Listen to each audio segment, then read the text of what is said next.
Great. Good afternoon, everyone. It's good to be here again, and thanks to all the submitters actually in the gallery as well, and thanks for attending today. My name is Ofemi Khaled, and I'll be chairing this afternoon session. And before we start, we're just going to go through some procedural stuff. The meeting is being recorded and will be streamed online on Council's YouTube channel. And for your health and safety requirements, we are advised that if in the event of a fire, to please go immediately to the nearest fire site, which will be the exit on this side, and evacuate to the assembly area, which is around the clock tower at the square to Marayo Hine. And all online participants, I understand that we get some councillors online as well. Councillor Nella and Habitat are online, so I'll encourage all the participants to keep the cameras on and microphones muted unless they're addressing the meeting. And to councillors in person as well, I would advise them to select the option in the voting device if they wish to ask any questions in this session. Can I also outline from the beginning so that we don't have to do it quite regularly? Please direct your questions. If you got any questions, direct them specifically to the submitters. Let's not try to put questions to the officers. So I'm just going to be very clear from the very beginning, so we don't have to do that again. Please I'll ask councillors to give their name, or advisors, or presenters to give their names before speaking and to use the microphone. And also want to explain the traffic light system that we have here. So basically, you've to all the submitters, you get 10 minutes to present or to do your presentation. And this includes, the 10 minutes includes questions to councillors, so you can speak. Councillors have read your submissions, but you can still speak to your submission, but you get 10 minutes to allow also questions for councillors to ask questions to try to understand your submissions. Speak to the main point and remind them, speak to your main points, and yeah. That's us on health and safety, and also just to also mention that the building is non-smoking, so smoking is prohibited.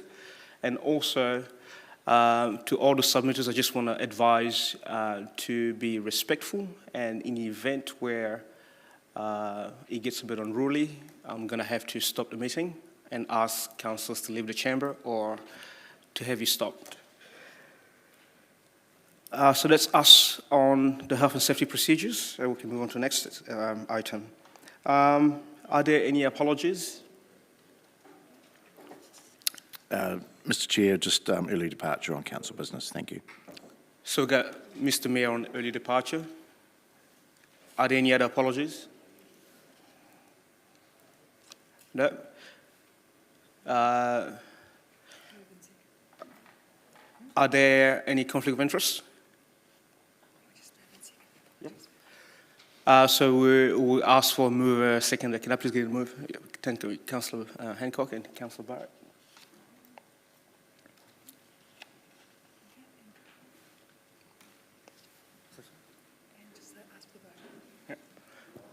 And we'll ask us to vote.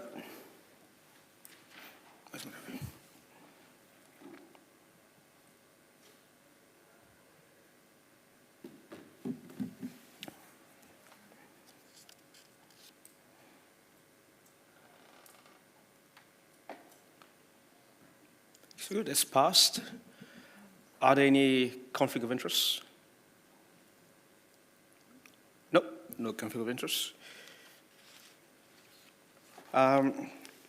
Councillors have been made aware that the first submission that we'll have to move to the ground stairs, to the ground floor to hear the first speaker, due to Yeah. So we have to move to the ground floor to hear the first submitter due to mobility scooter unable to access the chamber. So I'll ask us to leave the chamber and go to the ground floor for the next 10 to 12 minutes and be back here in the chamber after that. Thank you.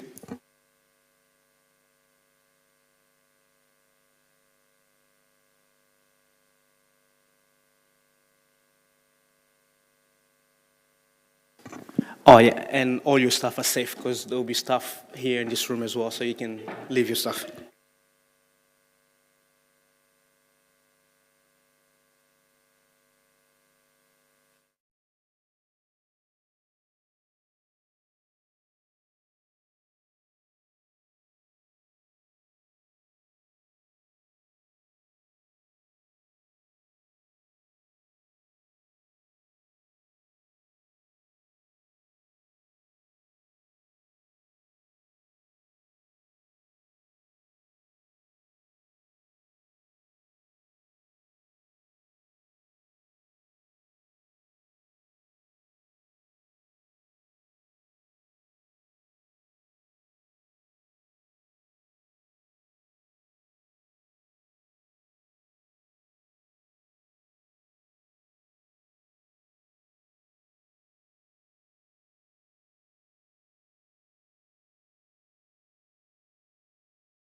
Thank you.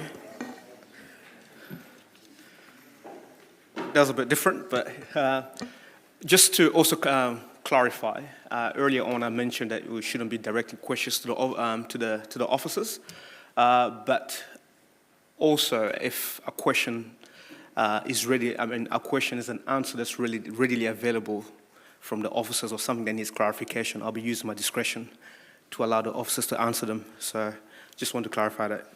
Our next submission is Mr. John Bent. That's submission number 75 on page 149. You may come to the front.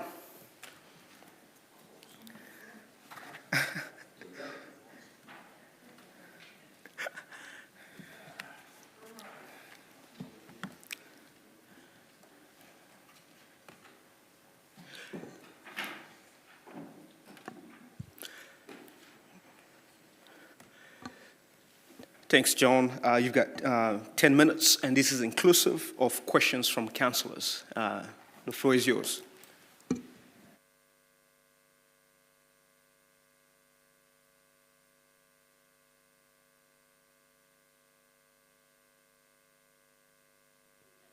Okay.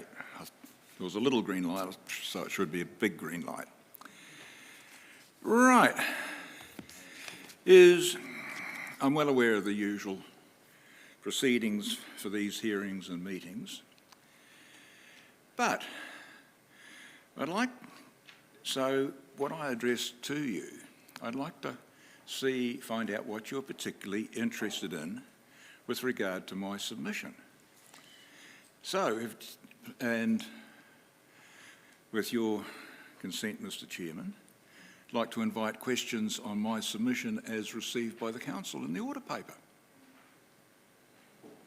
Great. We can certainly do that. Are there any questions from councillors? Yep, there are questions. Councillor Wood. Thank you, Mr. Chair. Thank you, John, for your submission.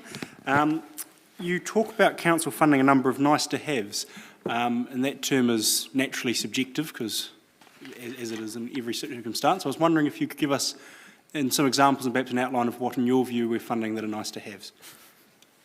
Well, it comes down, in the first instance, to the distinction between ratepayer responsibilities and taxpayer responsibilities. And taxpayer responsibilities are there and derive their income from taxes, as everyone is well aware. And ratepayer responsibilities, and I will go back over 100 years to a meeting of the East Tamaki Roads Board. And the debate and issue was what would be the rate to provide for, as Roads Board says, roading services. And they had two values on the table, and it was quite simply either, forget the number of pennies per acre or a shilling per acre. And that's where it went. It was a ratepayer responsibility, not the responsibility of the provincial or New Zealand government by way of taxpayers to provide for local roads. And this comes through in so many things. Economic development. And I can remember years ago when I was a columnist for The Guardian, being up in the gallery there, and when it came to the then economic development body, councillor at this table, just simply the report was full of puffery. There's no substance to it. Economic development is something, a trough you can create and put money into. And yes, the capitalist pigs will put their snouts into it. But economic development, all you're trying to do is compete against other regions' districts. And is that a ratepayer responsibility? Because businesses will go where the conditions are favourable. And nice to have, which I think I mentioned in my submission, is social housing.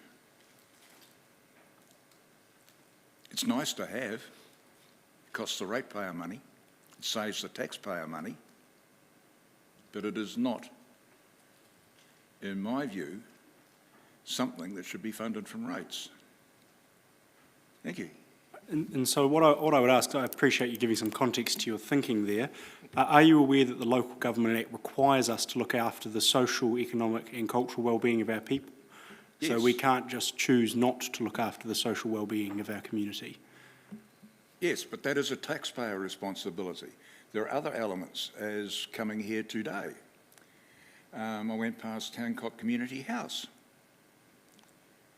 That's a way the council is meeting its social responsibilities. All right, appreciate that. Thank you, Mr. Chair. Thank you. We go to the Mayor. Thank you, Mr. Chair. Thanks, John. Pretty much along the same lines. It's just your understanding of what the Local Government Act is now, with the well-beings being embedded in, which is what Councillor Wood was saying around the 4 well-beings, and your understanding of that. How do you mean? Well, it's probably the crux to my question, that the Local Government Act now, by legislation, enforces councils to act on not only what you would call core infrastructure, but actually the social, economic, cultural, environmental well-beings of the city or the district you're in. Yes, but you get this where I get back to the taxpayer responsibility. It does not absolve government of the taxpayer responsibility for those things. Nor does it impose an obligation that you duplicate government-funded provisions such as housing. You provide for housing, yes, but you do not, of necessity, in my reading of the legislation, have to provide it. Have you had that discussion with government? I mean, we're pretty clear what we should be doing. Have you had that discussion with government MPs? It's called cost shifting. Sure, the government would like to shift the costs to the ratepayer, because it means they don't have to fund it. Okay, thank you. Councillor Zebulon. Thank you, Mr. Chair. Thanks, John. Just wanted to talk to point 4 of your submission, talking about a goal for an eco-city and that all that's really possible is a delay of the inevitable, or all that's achievable. Just wondering, do you have an opinion on whether or not preparing for the inevitable should be a function or a focus for council? Yes, it should be, inasmuch as it falls within the domain of the council. Now, one of those things, the problems and drivers, and I asked Professor Sims this at his last Manawatu lecture regarding his role with the International Commission, the UN Commission for Climate Change.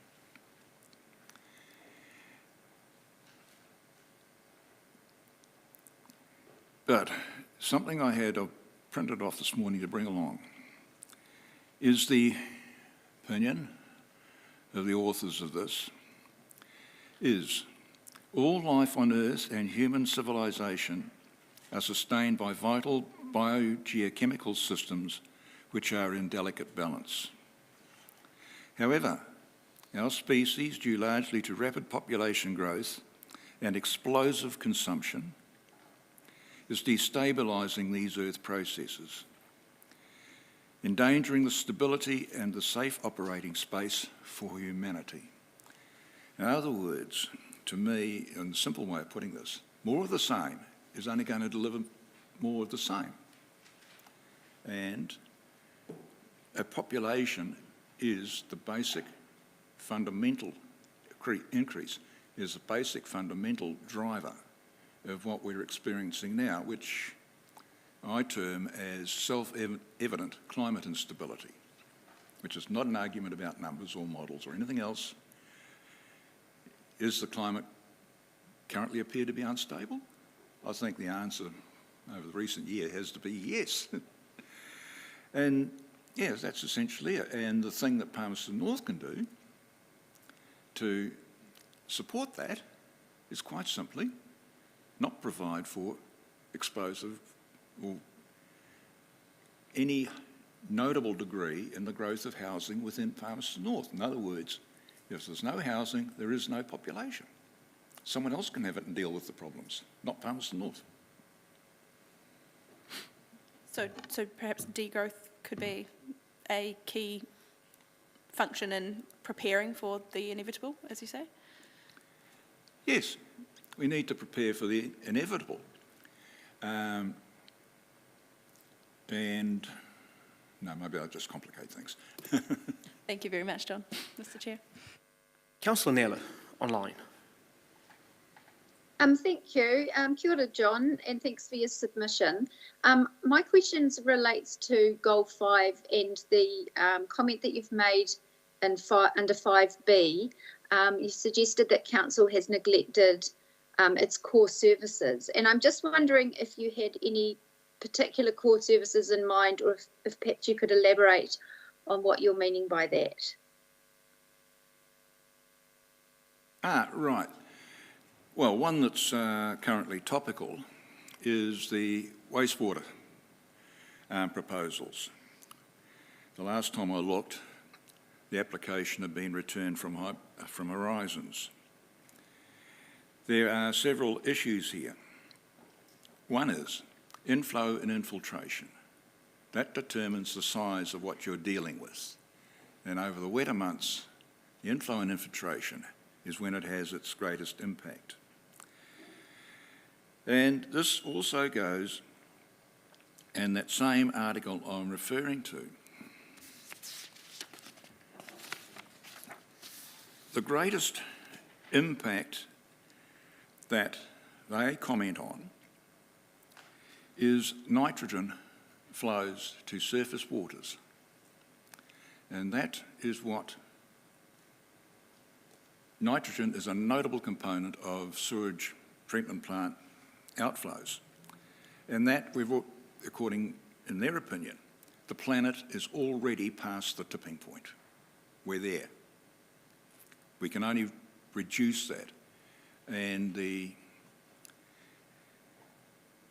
this has been contributed to over the years by decisions of predecessor councils not to maintain, upgrade, repair, whatever. In the case of wastewater, the pipe network.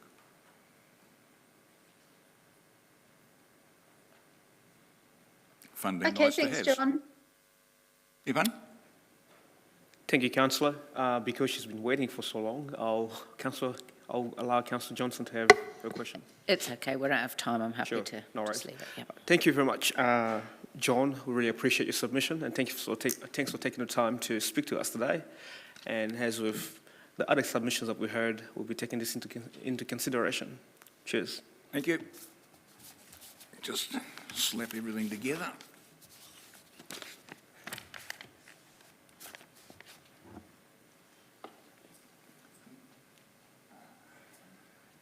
And our next submitter is Mr. Sunlo Levay from the Papuia Pacifica Community Trust.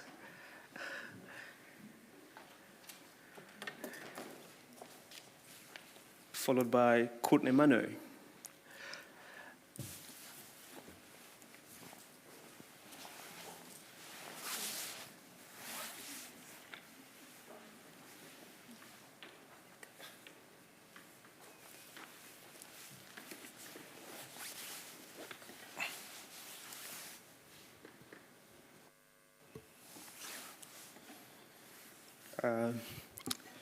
Thanks, Sunlo. The floor is yours. You've got 10 minutes, and this is inclusive of questions from councillors. Thank you, Chair. Firstly, Your Worship, Mayor Cron Smith, affectionately known to our people as Papa Grant. I'd like to acknowledge the Deputy Mayor, Deputy Marshal Lobb, and also acknowledge Rangitane for creating the space for our Pacifica community to be here in beautiful Palmerston North. I acknowledge the councillors that are here, as well as those that are tuning in online, CEO of Palmerston North City Council and your staff. I'd like to also acknowledge Pacifica community leaders that are here with us. My name is Sunny Liuwai, and I'm the chairperson of the Papaya Pacifica Community Trust. I just want to acknowledge Council for allowing this opportunity for us to present a submission on behalf of our community. So my presentation, firstly, the proposal which you have already read through, but I think for me, I'll also take this opportunity to just share some information profiling some of the work that our community organization have been doing to support our community over the years. Before I proceed with my presentation, I think it's also important for me to acknowledge some of the strategies that has happened within New Zealand over the past days, up in Northland and more recently in Wellington. So our thoughts and prayers with those families.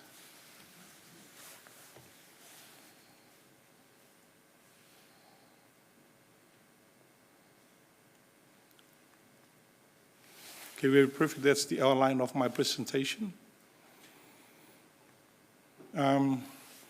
Before I get on my submission, I just want to acknowledge, just going through the draft budget for 2023-24 financial year, I acknowledge a council decision in proceeding with a rate of 6.4 and not 8.3 as initially proposed, so really comment on that.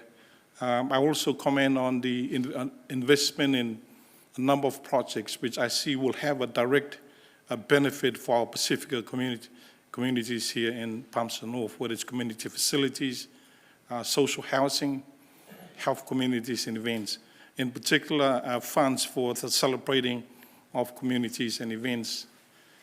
Given the recent events with climate change and what has happened around New Zealand, I also comment on call forward initiatives in helping to increase our ability to mitigate and adapt to some of the impacts of climate change. So well done on that. And of course, one of Grant's pet project, and I really like this, the City Ambassador Program, which will grow the leadership capacity of our promising young people so that they can stay here in Palmerston North or even return after they have ventured the world and get some expertise and experience. So again, thank you to the Council for those investments.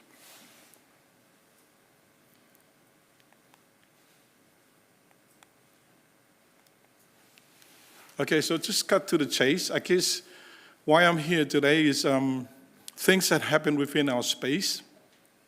Since 2020, PPCD has experienced, some significant growth.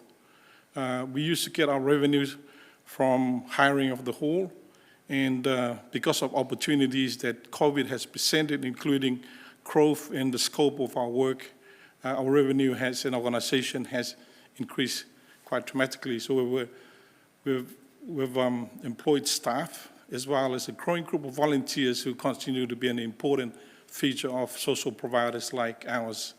Now, the issue with where we're located is there are severe capacity limitations at the Pacific Community Center.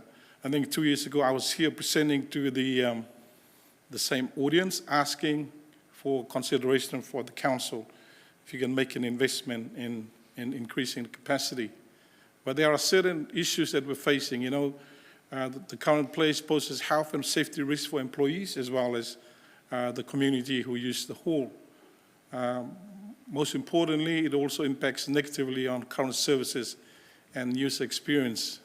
I had a look at the current draft, ladies and gentlemen, and find that there's $206,000 allocated in the upcoming financial year for the development of a car park at Bill Brown. So, all I'm saying is that in terms, if we have to put into perspective what the priorities are, I strongly believe, and also the back of our community, that we need investment in the facility in the hall so that we can be able to respond to the growing and diverse needs of our community. So that in essence is a summary of our proposal. I guess we'll also have a conversation around the 10-year plan. So at this point in time, our short-term plan is that for the council to invest in the expanding of the current facility. But it is our dream, of course, to develop a Pacifica community hub in Palmerston North. That is a dream that we can do with council, including other partners. Just to take us very quickly through profile of our organization. So PPCT is a registered charitable trust. I thought I'll just put in some pictures so that if you don't understand what I'm presenting today, at least you can have a look at the pictures and appreciate some of the work that we've done. So in terms of governance, we do have Board of Trustees representing the 8 member countries here in Palmerston North. We're in the process of also welcoming members from Rotuma and Kiribati, given the growing diversity of our populations. In terms of the operations, we have staff, which is currently managed by our operations manager, Mamaini, from the Cook Islands. That is our leadership team of our organization. Gender equity reflected there, 50% are men, 50% are very capable wahine toas. So our work is stipulated in our PPCT strategic planning framework, also in our trust deed. But our vision for our people really is to develop an empowered, resilient, and thriving Pacifica community. Our guiding principles are as follows. Most importantly, we also recognize the special place that Mana Whenua and Rangitane holds in this place. But PPCT has 5 strategic priority areas and goals. Historically, and we still hold on to language and culture, health and well-being, education and training. In light of what has happened with COVID, we're seeing a lot of need for work around economic and enterprise. And lastly, engagement and governance. When I look at the work that we're currently doing, there's a lot of alignment with the existing goals of the Palmerston North City Council goals, especially the ones that I have put in bold on the slides. So in short, the language and culture space, these are some of the activities that occur on an ongoing basis at the hall. We do have the Matua Ola program that brings our elderly, we help recognize and celebrate the contribution to our community. Community classes and cultural days are permanent features of activities that happen at the hall. Secondly, in health and well-being, I must say that during COVID, PPCT was instrumental in working closely with our Think Hawara team, ensuring that the coverage of the vaccine was high, and we were able to reach out and support our community, whether it was the provision of food bag, health bags, or other financial needs of our families. And that project continues. Our Matua Ola program will also involve in producing masks as our response to keeping our families safe. Education and training, this is an area that we have been very proactive in. We do have the Te Whatu Learning Program, which provide a culturally safe environment for our children to learn in addition to what they learn at schools. At the center, we have also invested in a digital hub, which makes available devices for internet and also lease devices for families who do not have their own. One of the slides there shows a partnership between PPCT and Palmerston North City Council, who were involved in the fruit tree planting program near our venue. Economic enterprise, we want to create opportunities whereby our people can take advantage of some of the cultural artifacts they're currently producing so that they can be able to explore entrepreneurial opportunities available, whether it's through cooking food, producing and selling artifacts, etc. In the area of engagement and governance, this is really critical, not only with government organizations, with social providers, but also we're looking at exploring opportunities whereby we can increasingly engage our young people, especially those that are disillusioned with the mainstream education system. But we see that as really, really important. In short, so some of the PPCT programs, and I just want to share this so that we can see the whole usage. So the place is a venue for cultural and spiritual activities. The Learning Hub is offered there. We have the Digital Hub, the Matua Ola program, the Food Bank Initiative. PPCT is also the MSD Food Hub for COVID response, including ongoing support for families experiencing hardships. We're also the Whanaora provider for the Mid-Central region, including connected services for our people. So when you look at all these things, and in addition to that, the whole not only accommodates specific organizations, but also non-Pacific groups like the Pakistan Muslim Association, Karen Christian Group, and other organizations that find a space, a home for them. Very quickly, ladies and gentlemen, new service areas, these are what we're looking at growing in terms of our organization. Pacific Health Medical Services offered on-site. This month, PPCT has been identified as the first non-school institution that will be the destination of learning for the Children's University program. This is an internationally recognized program that's offered here in New Zealand, but only to schools. We do have the Kind Connect engagement initiatives, which we want to establish for young people around where we're located. Connect project for the elderly, that's MPP initiative, and of course, PPCT Night Market. And onto my second to last slides. We won't be able to do this without the support of our funding partners, Pacific Futures, Ministry of Social Development, Education, Pacific People, Pacific Business Trust, and Internal Affairs. I want to take this opportunity to acknowledge the fine work that Stephanie and Salome, as well as Anton, have been providing for our team on an ongoing basis. And in summary, again, ladies and gentlemen, again, I make a plea on behalf of our community. We have basically outgrown the facility which has served us for so long. And in terms of our current growth and projected areas of growth, we really need the support of council to invest in expanding the place. I would like to invite my manager just for some very brief comments in support of our case. Kia ora everybody, in that I'm Annie Schoon. I'm the current operation manager for PPCT.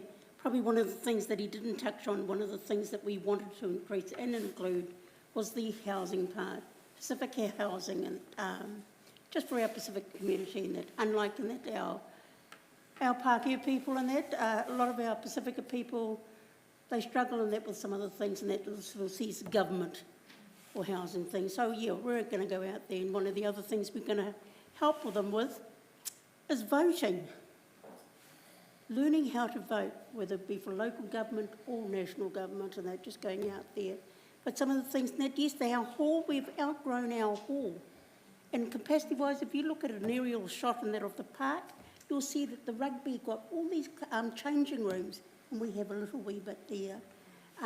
For something that uses it for 6 months a year, and we use ours 12 months a year.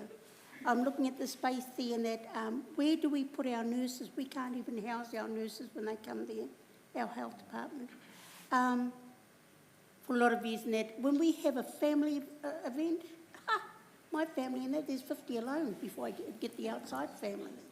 And we don't have the capacity to hold one family event there.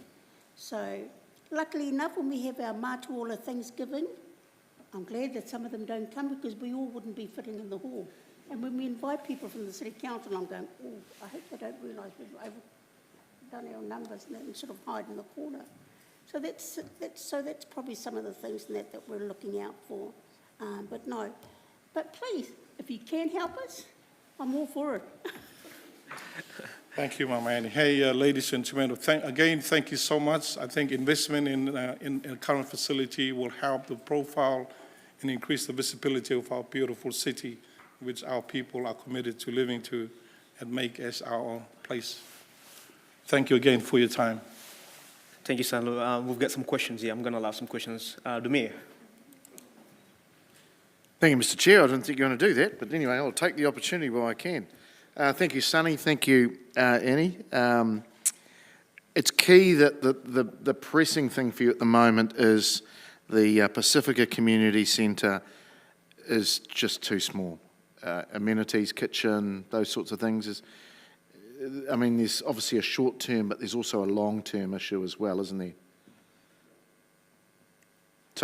So you want some immediate help to get you through the next couple of years, but they're obviously, even if we expanded things a little bit, it sounds like the centre is probably not fit for purpose for our size of our community, our Pacifica community going forward. Yeah. Thank you. Thank you for recognising our plight, Mayor.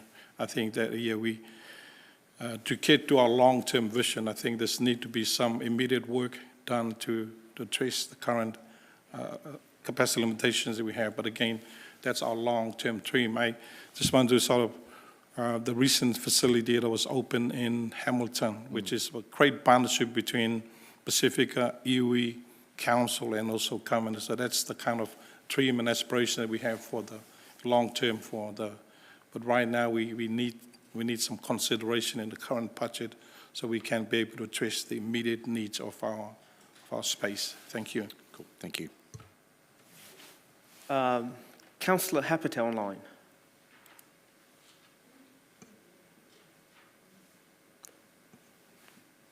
Councillor Hapete online. Yeah, I'm just shocked that you're letting me ask a question. Yep. It was along the lines that the Mayor asked Mr. Chair. So he asked the same question that I was going to ask about the needs of the space. So it's the same question. So I don't need to ask it again. Thanks, Mr. Chair. It's been asked. Thank you. Thank you. Councillor Johnson. Thanks, Mr. Chair. It's just a quick question, really, about location. So, in terms of a new Pacifica Centre, do you have a thought about where that would need to be located? Yeah, that's something I don't have the confidence to say now, but where we're currently located, I think a lot of our Pacifica families are in that space, and they see that as like a home. It's a place to feel at home with the current facility. Okay. Thank you. Councillor Hood. Thank you, Mr. Chair. Just very briefly, I want to help, but I also want to make sure that we're very clear on what you would like us to do. So you would be comfortable if we did not upgrade the car park in this coming budget and instead reprioritise that money into investigating upgrading your current facility. You'd be comfortable with us not doing the car park in this annual budget? Yes, if we have to weigh things up from our perspective, we consider the expansion of the hall as the top priority and not the car park. All right. Appreciate that. Thank you. Thank you. Last question for me, Sanlu, if I may. You've talked about the idea of, of developing the culture hub for Pacifica people, but there's also an investigation going, that the council is doing into a multicultural centre at the moment. How does it sit within the context of Pacifica people having, because the council is currently investigating for a multicultural centre, to have a multicultural centre, how does that fit or within the Pacifica context? Thank you for the question, Chair. I see Pacific have a special place here in Palmerston North, and I think the special relationship that we have shared with Council, given that the current facility have been leased to our community for more than 15 years. So with this current plan, it's exciting to know that Council is currently planning a multicultural facility. Could that be a facility that we are dreaming to obtain for our community? Potentially, yes. But I think it's also important to recognize that we have been very open in terms of allowing our facility to be used not only by Pacific communities, but also by other ethnic groups. That's my response to your question. No, thank you. Okay. And thank you very much for the presentation today, and we'll be taking your submission into consideration, and all the best. Thank you so much. Sure. Councillors, you might have noted the reason why I allowed extra questions because we have 1 or 2 submitters who have dropped out. So I thought that asking them questions on such an important presentation would be all right. The next submitter that we have is Courtney Mano from the Pacifica Reference Group. Courtney, you've got 10 minutes, and this is inclusive of questions. The floor is yours. Kia ora, Nisan Bulavanaka. Hi to the Mayor, Deputy Mayor, Chair, councillors, those in the chambers today, and especially to all our Pacifica whānau that are here. It's nice to see more Pacifica in chamber. I must say, at the last few submissions, just to have representatives here, no matter what organisation they're here for, we all stand together and we are all still one voice. So it's really, really lovely to have you all here today. I'm here on behalf of Pacifica Reference Group, and as you will have read in our submission, we have been quite specific. So I am a little bit anxious because behind this is a lot of passion. Passion from a lot of our community members, but also the 14 people who sit on our Pacifica Reference Group that are represented as part of this and their communities who sit behind them. So as you'll see in our submission, we have 2 really key things that we were submitting about. One was about the housing in our region, and the second piece was around the Pacifica Centre, which a very hard presentation to follow. I think Sunny has done a really amazing job on that presentation and has really reflected what we would like to see in that space.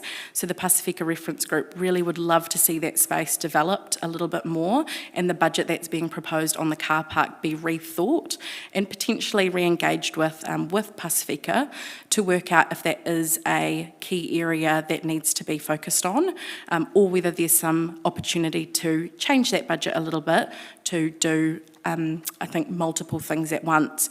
I do acknowledge that there is Saturday or rugby on the weekends that does, swamp up a lot of that car park, so I can understand why some of that budget has been pushed that way. But with a growing Pacifica community, who I'm hoping with all that census data is reflected more in the next coming months, we will see that the need to develop this space is integral to the success of our people. There will be no doubt about that, and I will back myself almost 100% that if we do not put money into developing that Pacifica Centre now, focusing on the long-term plan opportunity to develop the whale will be a real dream, and we will potentially lose our people in between that opportunity. So I think that there's an opportunity to do both at the same time, and there will still be space to use both at the same time. In regards to the second piece on our submission, it is specifically around housing.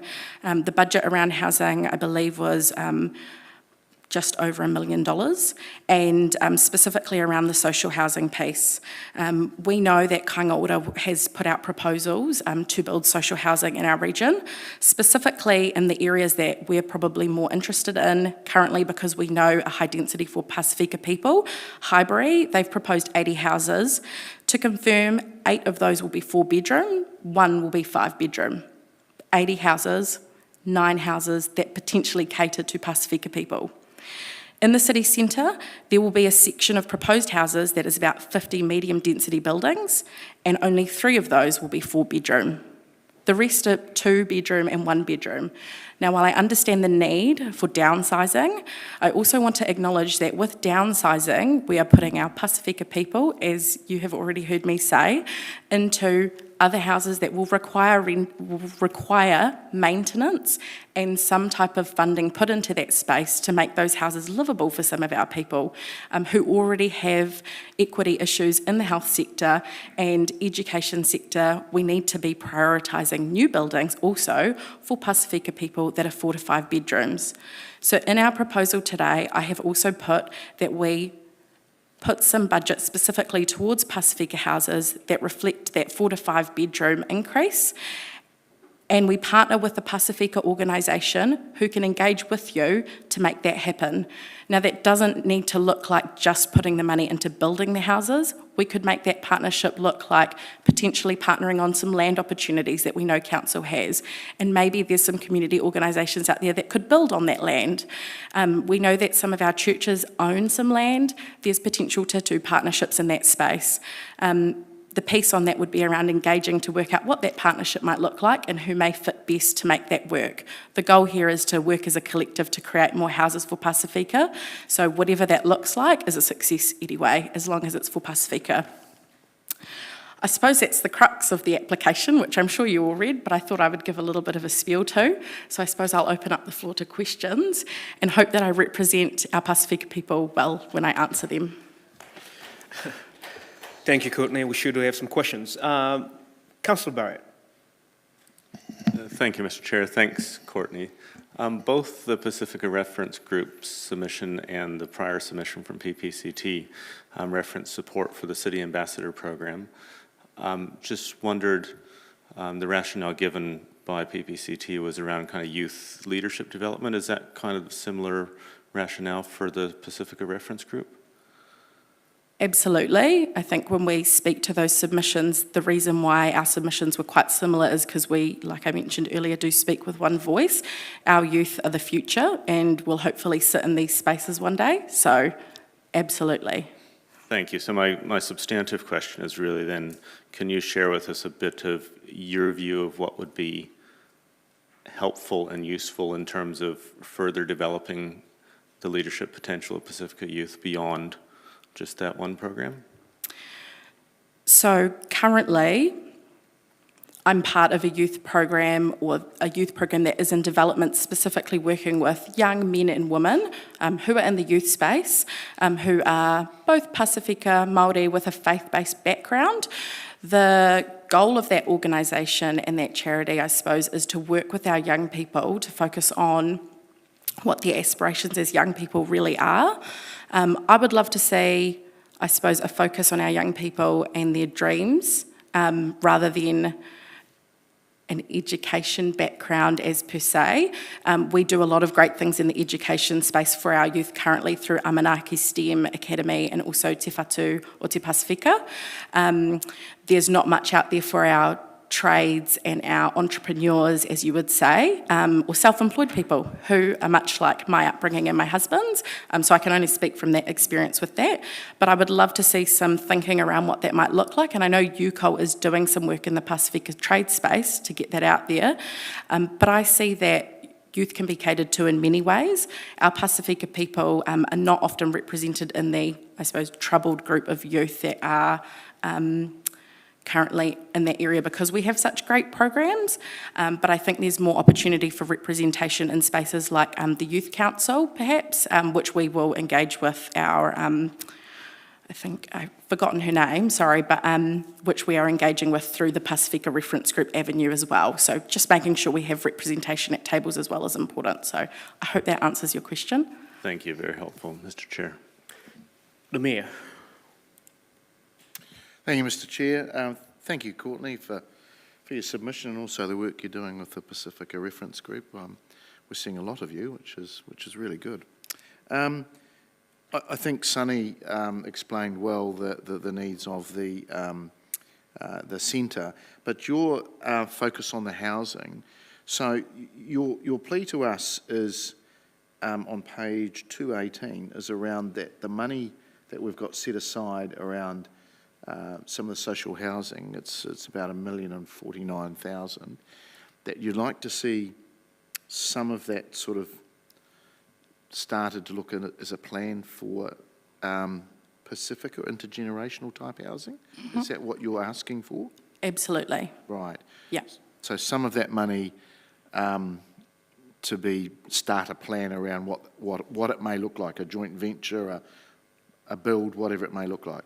Yep. I mean, it could start a plan, or there could be plans already in development that you may know of that we could change and perhaps engage with you on, that could have opportunity for both medium density and 5-bedroom if you have that space on your books at the moment. So I'm sure there are some sections in town already that have some proposals on them for submission at a later date that we will also come to. But and I'm not sure whether that's been tagged for social housing or not, but if there are some social housing things on the table, maybe we could engage at an earlier stage to see if that budget can be moved from just what it's planned to be to fitting in some of the 4 to 5 bedrooms that we're proposing.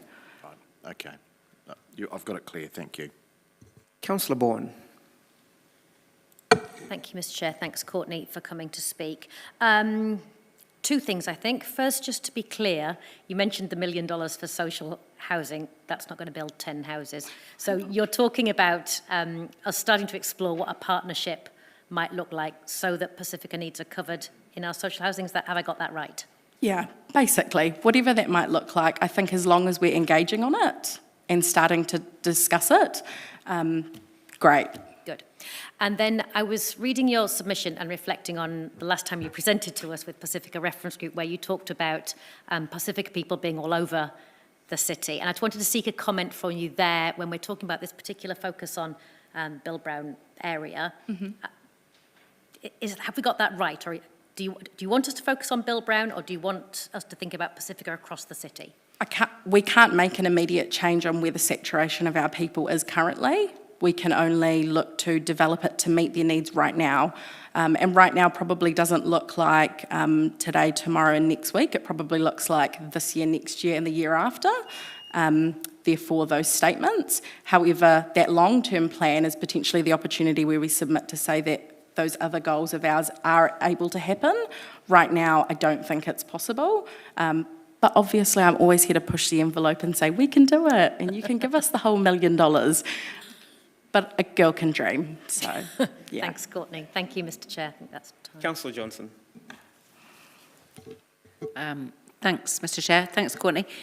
Just clarifying that the houses that you're talking about would need to have affordable rent, so that the need is for 4 to 5 bedroom houses with an income-related rent, rather than just the availability of a 4 to 5 bedroom house.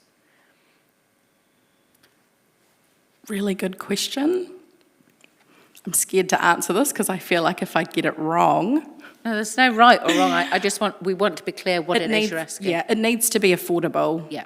We can't have expensive housing. I mean, that's just a given, right? So, yes, I think it needs to be affordable to rent and affordable to build. Yeah, okay. Yeah. Cool. Thank you. Not sure if that's possible, but hey, we can try. No, that's cool. Thank you. Councillor Habitat online. Councillor Habitat. Yeah, thanks, Mr. Chair. Just getting off mute. Thanks, Courtney. Just one question about the community hub.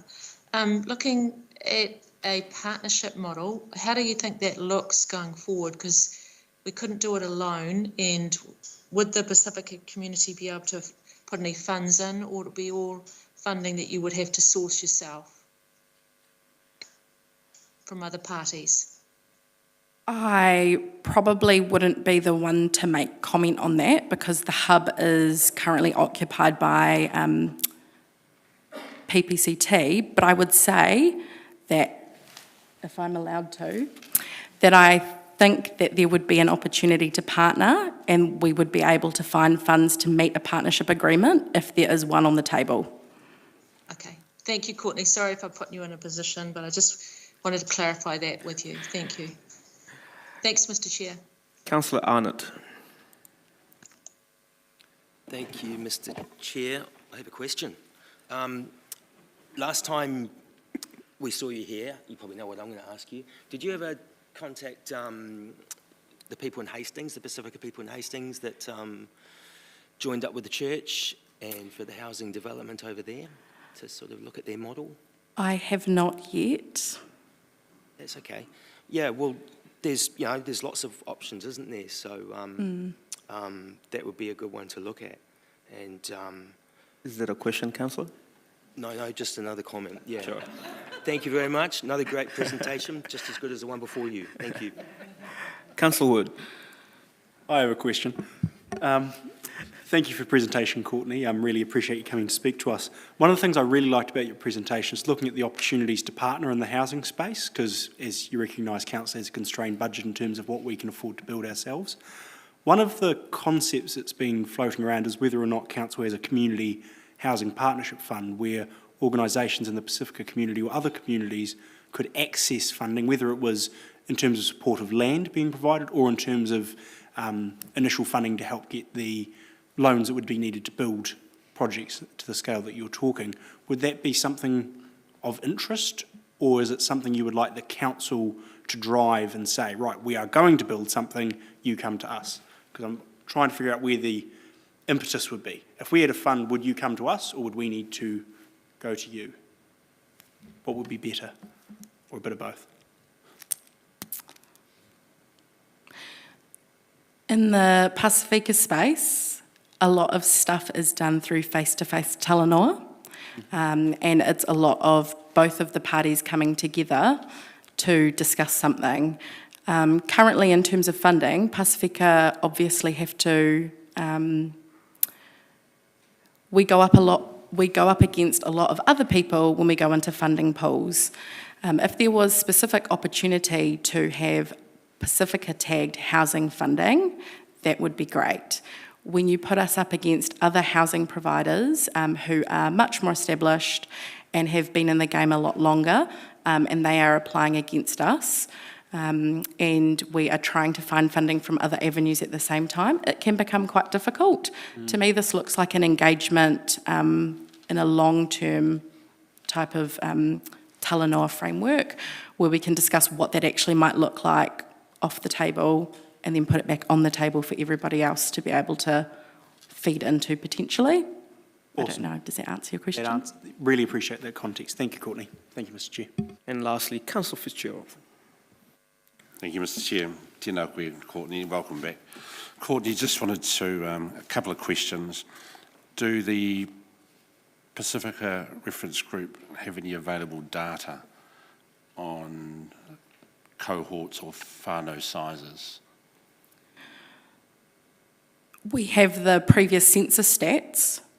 Right. Other than that, no, there is no Pacifica data on housing. No organisation in Palmerston North really has any unless they have done any type of survey on their own. Sure. So we don't currently have anything specific to that, and we have not engaged with our community specific to that. But I think that we represent our community enough to know that without the data. Great, because, we often hear that kāinga ora like to socialise that the need is for 1 and 2 bedroom whare when Pacifica and Māori communities don't. So that question was, has there been any engagement or plans to engage with kāinga ora? May I say something on this? So recently I went to a kāinga ora session, and please forgive me, kāinga ora, if you were listening. This is not to throw any type of people under the bus, but when it comes to my people, I do have to say something. There were 2 sessions run in Highbury, one at 12:15 and one at 3:15. Approximately. I went to one of those feedback sessions. I think in the time that I was there, I was probably one of the only people to turn up. The other 2 people that turned up were people I already knew who engage in that space often. The question in terms of engagement with Pacifica from kāinga ora behind the scenes, I have not seen any changes in the last 2 years since engaging in my own space through community organisations to really consider Pacifica or a strategy for Pacifica when it comes to building houses in our region. I would question if they have the data to build those houses as well. In terms of the second afternoon session that they ran, nobody attended. So I can confidently say that none of my Pacifica people turned up to either of those sessions. they would not have fed into those sessions. And in terms of the feedback forms online, I do not think that they would have got to my people in order for them to be able to feed into any of the kāinga order housing that is on the table currently. So I do not feel like that social housing will do our people any justice at this stage, and I do feel like there needs to be more engagement in that space. Because I don't currently represent any Pasifika organisations, I have personally not advocated in that space because of that reason, but I feel like the longer we go on and the more developments start to get proposed and put on the table, we start to miss the changing factor that 1 and 2 bedroom houses is what's being built, and it's still not catering to our people. And so at what point does that change? I'm not sure. Beautiful. And the reason for my kāinga order question was because you referred to kāinga order in your presentation. Last question, Mr. Chair. Are you familiar with, or has the Pasifika or any Pasifika entity in the area heard of and or participating in the progressive home ownership from Ministry of Housing and Urban Development? I've heard of it before, not sure. Potentially New Waka Trust is, but I'm not sure if any other organisations are. There's only 2 current organisations I know that are doing it. Cool. Yeah. And just lastly, if I can help you in any way outside of council, then I'll be more than happy to sit down with you. Really appreciate it. Thank you. Thanks, Mr. Chair. Thanks, Courtney. As per the other submissions, we'll be taking this into consideration. And thank you very much for taking the time to present to us today. And the next submitter that we have is Mr. Hugh Wild. Mr. Hugh, yep, is here. Yeah. And it's submission 61 on page 124. Hugh, you've got 10 minutes, and this is inclusive of questions from councillors. And your submissions can be taken as read because the councillors have read all the submissions, but you can choose to speak to it again if you wish. Thank you.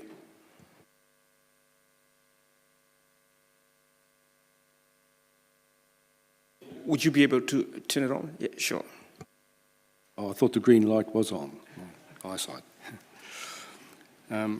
Mr. Chairman, Mayor and councillors, and ladies and gentlemen, I want to comment on parts of the consultation document that I picked up at one of the meetings some months ago, as well as talking to parts of my submission. So you won't have seen this exact submission. Well, looking at the consultation document, there's certainly good work outlined on pages 4 to 5 of the draft annual plan. The wastewater investigation, upgrading playgrounds in the city centre, moves to minimise waste, and of course the older work along the cycle and foot tracks. However, on page 9 of the booklet, under key financial highlights, we see that rates need to increase by 6.4% to cover proposed work, owing to higher interest rates, capital new investments, and maintenance of existing assets, etc. As well as the rate increase on page 8, we see that the budget for the 8 capital new projects will be reduced by nearly $30 million. Also on page 8, the separate budgets for capital renewals or upgrades will be reduced by nearly $3 million. As far as the proposed work is concerned, I would like to see some upgrading of street lighting in parts of the city. Changing from the old sodium lamps with the orange lights to LEDs has certainly reduced the energy costs, but unfortunately, in some areas, for example Savage Crescent, the street lighting is so poor that it's very difficult to see where one's driveway entrance is, even when sober. And if walking, how to avoid tripping on raised parts of the footpaths. And also, trimming of trees would help in some instances. I see no mention of improving street lighting in the consultation booklet, even though council staff has visited the area in Savage Crescent at night about a year ago and are aware of the problem. Also, planned lighting along the river walkway on the city side downstream of the Fitzherbert Bridge has stalled. The cables were laid about a year ago, but then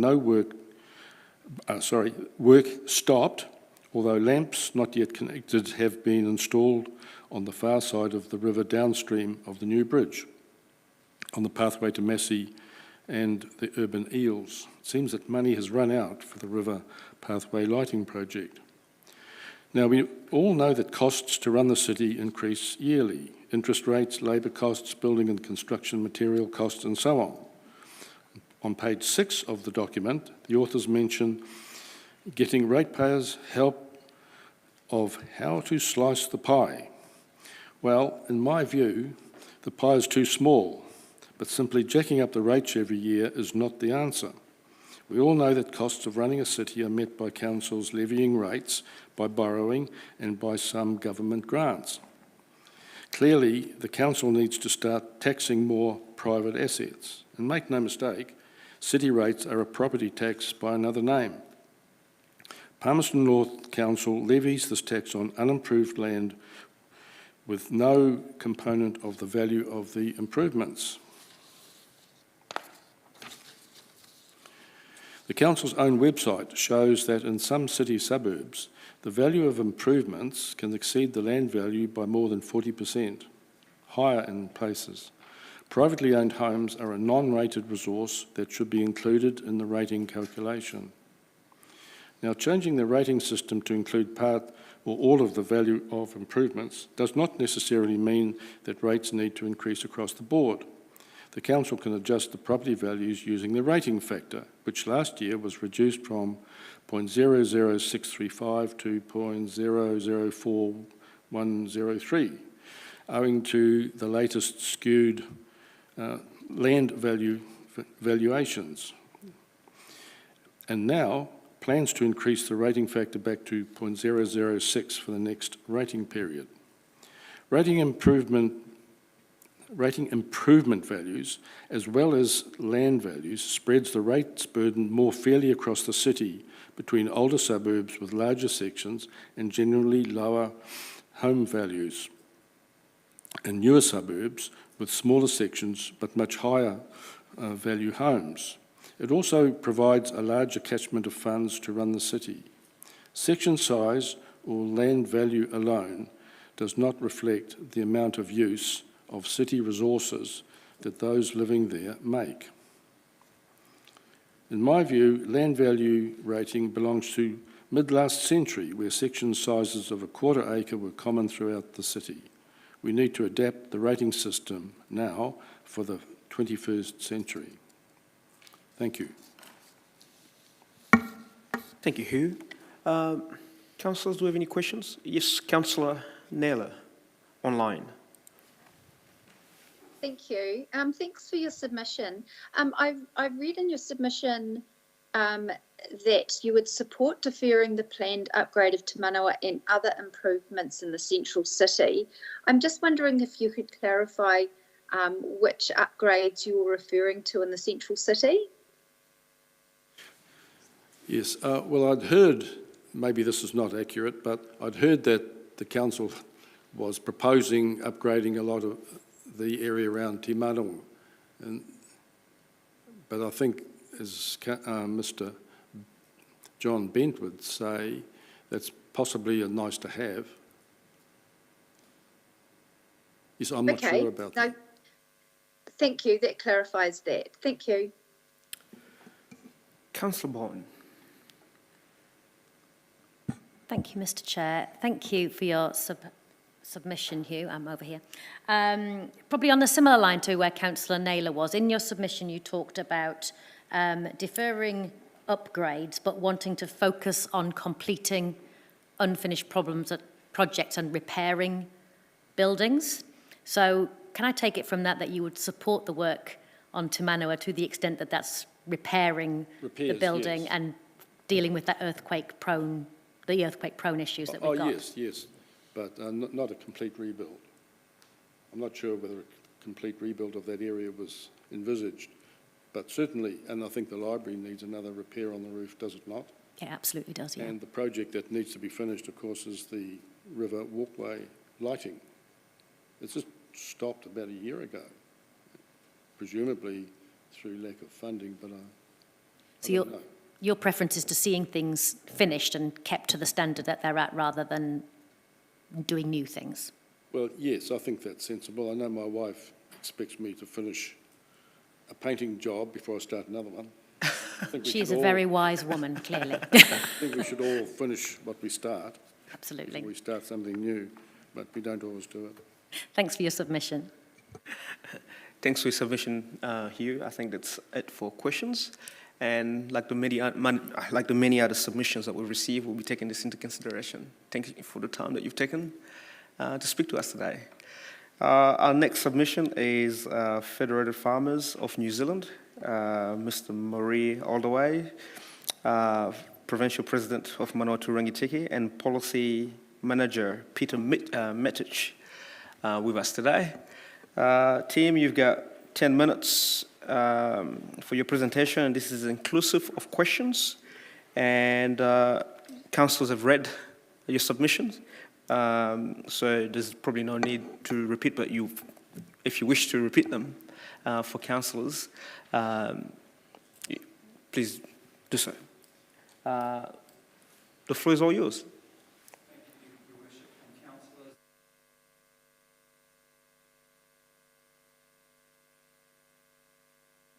Thank you, Your Worship and councillors.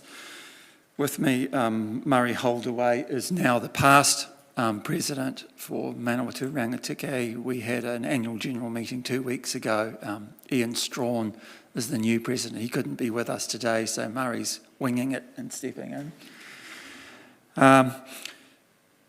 The gist of our submission is we wanted to congratulate the council on pruning its annual plan to keep it under the rate of inflation.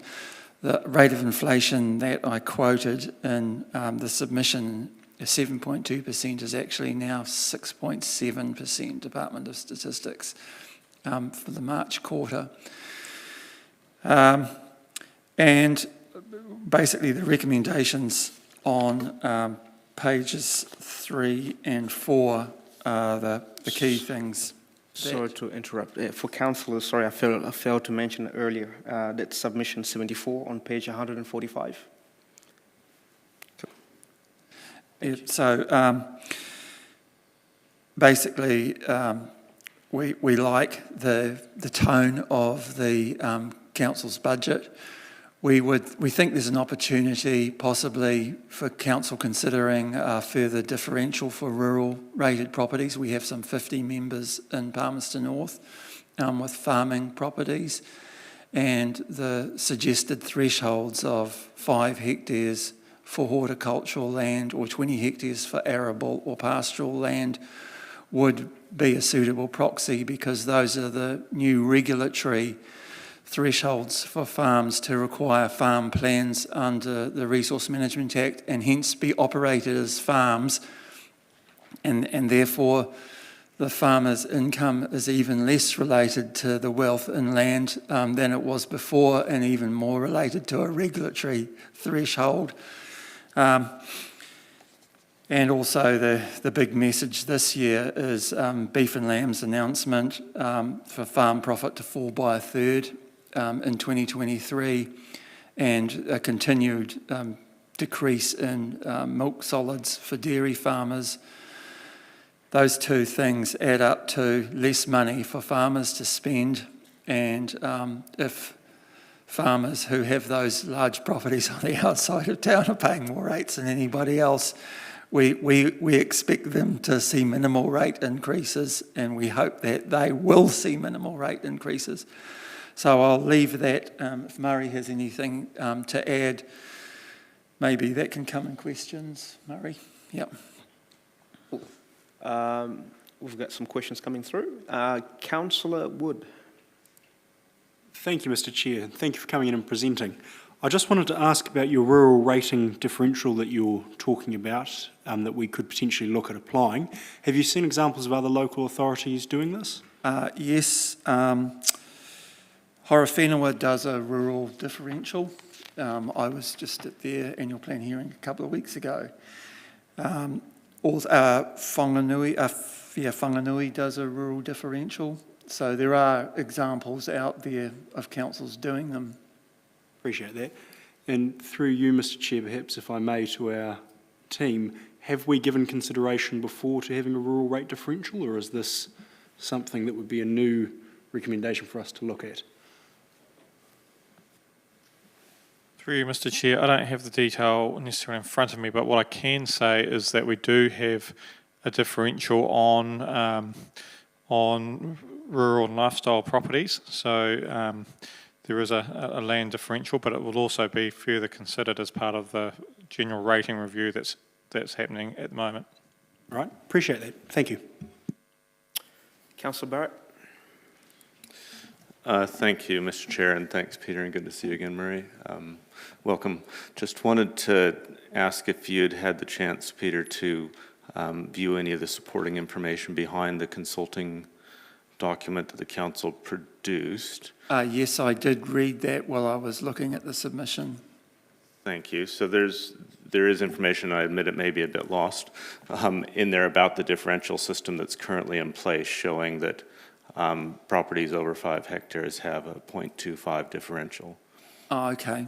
Well, so I did miss that. That's yeah. all right. Yeah. So I'm just kind of really interested in kind of what you've seen in other neighboring councils and whether you see the 0.25 as comparable, a bit high, a bit low. I think Horowhenua is 0.2. And Whanganui might be under 0.2. Right. Great. Thank you for that comparative information on the hop as well. But thanks. I would also just like to ask, I saw in your submission you were suggesting that the UAGC should be set at the legislative maximum. Yes, that's our membership's preference for all services that are equally received by everybody. But for farmers, we wouldn't want to see that applied for the Three Waters services, obviously, where they're not received. Where farmers are receiving a drip feed or trickle feed system or a metered system, we're happy for them to do that, and that's user pays, and that's fine by us. But we wouldn't like to see anyone who's in a rural area who's not receiving a service having to pay for it or having to pay a rate increase for it. Understood. My question that builds on that's a bit of a hypothetical, but if the legislative maximum were 40%, 50%, do you have any sense of what appetite there might be amongst the members for continuing to maximize the UAGC? Well, at this point it's 30% and we're happy with that. We'd have to take that question back to Federated Farmers National Council. That's great. Thanks. I'll leave it there for now, Mr. Chair. Councillor Naylor, online. Thank you, and thanks, Peter and Murray. I'm interested in one of the recommendations that you've included, and it's the first bullet point under number 15 on page 3 of your submission. You talk about wanting to keep the rates increased to no more than 6.3% and also reduce expenditure to ensure there is no need for loans to cover revenue shortfall. Now, at the moment, all of our capital new programs are debt funded, so that does require us to borrow for that.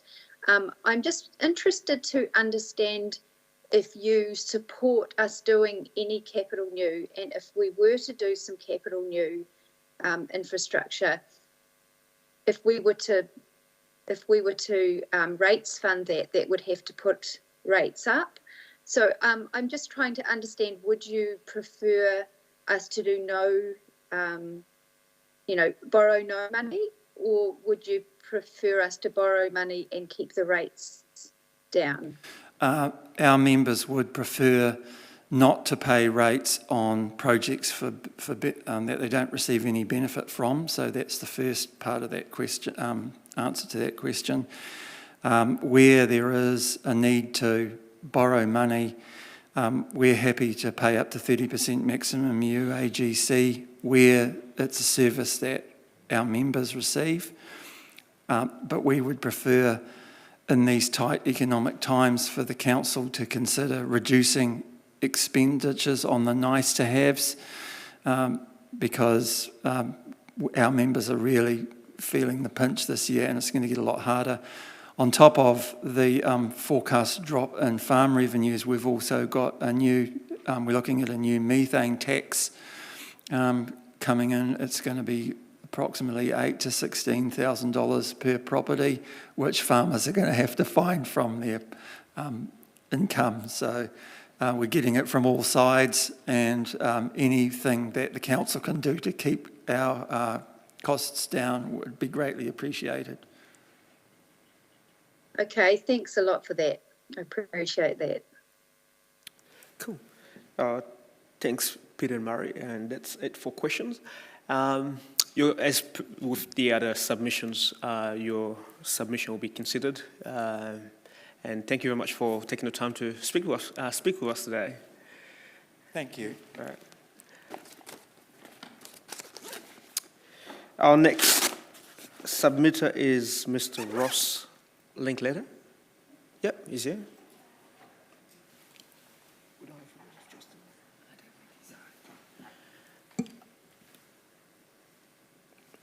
Ross, you've got 10 minutes, and that's inclusive of all questions from elected members.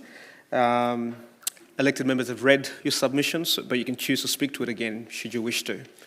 The floor is yours.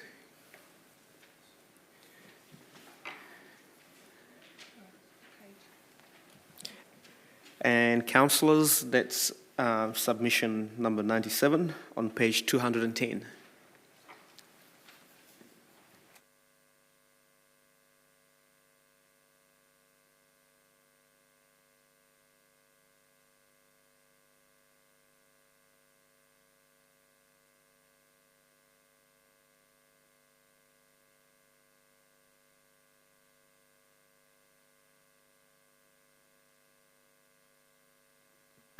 Better. Thank you, councillors, and it's a pleasure to be here this afternoon. Whilst you will have already read my submission, there are a few additional comments that I'd like to make to it. Climate change, fuel price rises, and the general cost of living will certainly stimulate an increase in the number of cyclists using the roads. Safety for the cyclist is one of the main concerns, and where a practical separation between cyclists and the busy traffic is certainly great. The well-marked cycle lanes that the city are within the city are a great help, and hopefully more could be added if the roading engineers find it practical.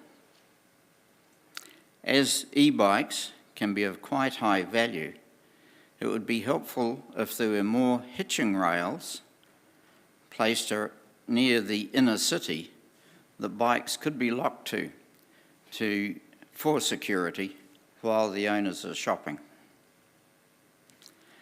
The three outlying villages of Longburn, Bunnythorpe and Ashurst contain city ratepayers, so good connection with them is certainly desirable. Longburn does have a good sealed off-road path.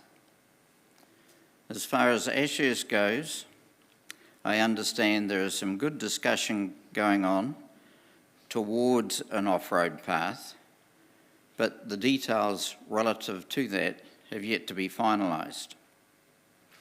However, once a suitable trail is complete, I'm sure an enthusiastic cyclist will happily go much further beyond. I think there is talk of a cycle trail alongside the Saddle Road, the new Saddle Road that's going up. Bunnythorpe has a path on Railway Road from the city out to Roberts Line. However, from there on, there is quite a gap. When looking at a map of the Aotea walking trail, which I've just circulated to you, it will show a line from Fielding to Palmerston North along the railway line. The area from Fielding to Bunnythorpe and then on to Palmerston North. Currently, Manawatu District has a sealed path going from Fielding to near the Tānui Aerodrome. and it is currently working on extending that path towards this boundary where they meet the city. And that is, my understanding is that's around Newbury Line area where the boundaries meet.